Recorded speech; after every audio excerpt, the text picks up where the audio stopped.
വാഴ്ത്തപ്പെട്ട മറിയം ത്രേസ്യയുടെ വിശുദ്ധ പദവി പ്രഖ്യാപനത്തോടനുബന്ധിച്ചുള്ള ജാഗരണ പ്രാർത്ഥനയ്ക്ക് വത്തിക്കാനിൽ തുടക്കമായി. സീറോ മലബാർ വിശ്വാസ സമൂഹം ഒരുക്കുന്ന പ്രത്യേക പ്രാർത്ഥന സാന്താ മരിയ മജോര ബസലിക്കയിലാണിപ്പോൾ നടക്കുന്നത്. റോമിലെ 4 പ്രധാന ബസിലിക്കകളിൽ ഒന്നാണ് Santa Maria മജോരെ.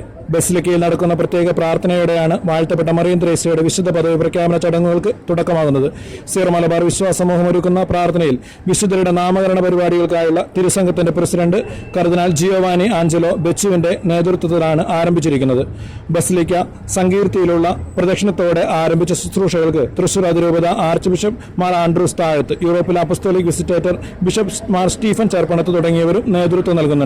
Zero Malabar major archbishop Mar George Alencherry, CBCI president cardinal Oswald Gracias എന്നിവർക്കൊപ്പം സഭയിലെ 40-ലേറെ പിതാക്കന്മാരും പ്രത്യേക പ്രാർത്ഥനായജ്ഞത്തിൽ പങ്കെടുക്കുന്നുണ്ട്. ഹോളി ഫാമിലി സന്യാസിനി സമൂഹ വികാരി general sister Pushpa, general councillor sister Maristella എന്നിവർ വാഴ്ത്തപ്പെട്ട മറിയം ത്രേസ്യയുടെ രൂപത്തിന് മുൻപിൽ പ്രത്യേകം സമർപ്പണം നടത്തി. പ്രാർത്ഥനകൾക്ക് മുൻപായി ഡോക്ടർ ക്ലെമൻ ചെറിയത്ത് വാഴ്ത്തപ്പെട്ട മറിയം ത്രേസ്യയുടെ ലഘുജീവചരിത്രം വായിച്ചു. മരിയ മജോര ബസിലിക്കയിൽ നിന്നും ഷെക്കേന ന്യൂസിന് വേണ്ടി ഫാദർ ജിയോ തരകൻ.